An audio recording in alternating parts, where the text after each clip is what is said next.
Welcome to వార్త. నేను దేవా. గత 3 రోజుల నుంచి కూడా కొండా సుష్మిత చేసినటువంటి వ్యాఖ్యలు అయితే కనుక తెలంగాణ రాష్ట్ర రాజకీయాల్లో సంచలనం రేపిందని చెప్పాలి.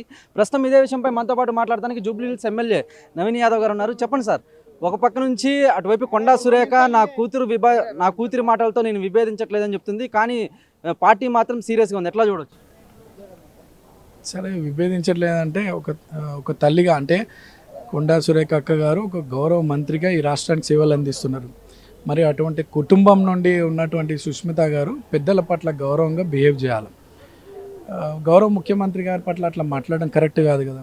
తల్లిగా తను చెప్పాల్సినటువంటి అవసరం, పార్టీ వాళ్ళకి నోటీసెస్ ఇచ్చింది, దానికి జవాబు ఇచ్చినట్టు పార్టీ విల్ టేక్ యాక్షన్. అంటే మీరు ఏం ఆశిస్తున్నారు? అంటే బర్తరఫ్ చేయాలన్నా క్షమాపణ చెప్పాలి?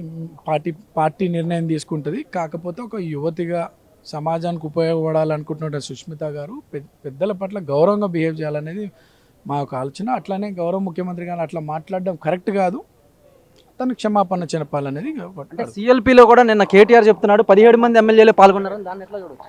ఈ 17 మంది ఉన్నామా, 7 మంది ఉన్నామా, 10 మంది ఉన్నామా, ఇప్పుడు అందరూ అందుబాటులో ఉండాలి. నేను తిరుపతిలో ఉన్నా, ఈరోజు రాగానే మీటింగ్ ఉందని వచ్చినాము, మా అభిప్రాయం తెలియజేసినాము.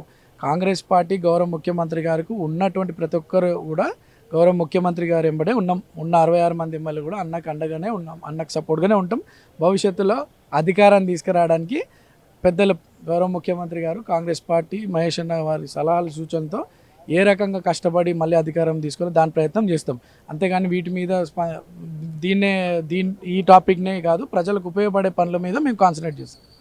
చూశారు కదా, మొత్తం మీద కనుక మనం చూసుకున్నట్లయితే పార్టీకి సంబంధించి అయితే కనుక అటువైపు కొండా సుష్మితకు సంబంధించి చర్యలు తీసుకోవాలని, అదేవిధంగా ఆ కొండా సుష్మితకు సంబంధించి అయితే మాత్రం భవిష్యత్తులో కూడా ఎవరు కూడా ఇటువంటి మాటలు మాట్లాడొద్దని అయితే మాత్రం జూబ్లీహిల్స్ ఎమ్మెల్యే నవీన్ యాదవ్ సూచించారు. శ్రీకాంత్ దేవా, వార్త, హైదరాబాద్.